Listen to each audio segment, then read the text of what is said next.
இனி விரிவான செய்திகளை பார்க்கலாம்.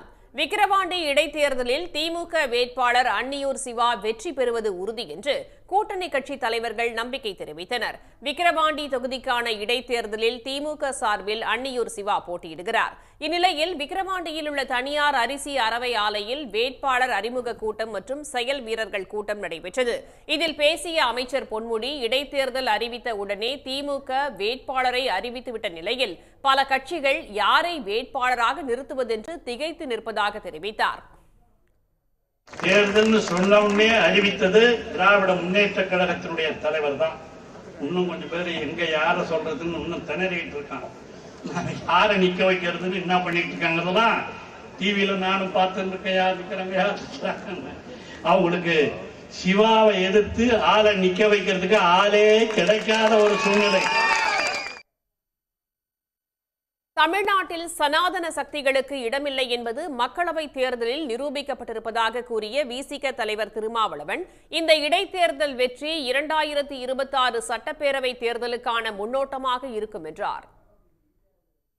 மழைக்காலத்து தவளையை போல் கூச்சல் போட்டுக் கொண்டிருந்த நமது அண்ணாமலை இப்போது எங்கே இருக்கிறார் என்று தெரியவில்லை.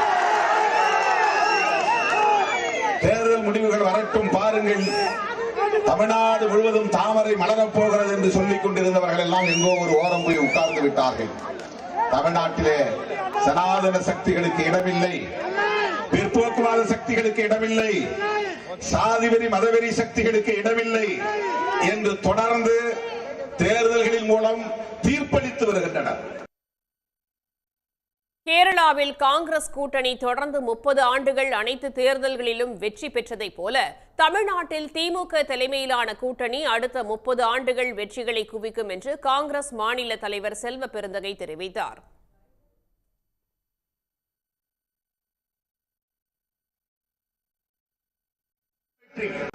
ஆண்டுகளாக கேரளாவில் காங்கிரஸ் தலைமையில் ஒரு கூட்டணி அமைந்திருந்தது.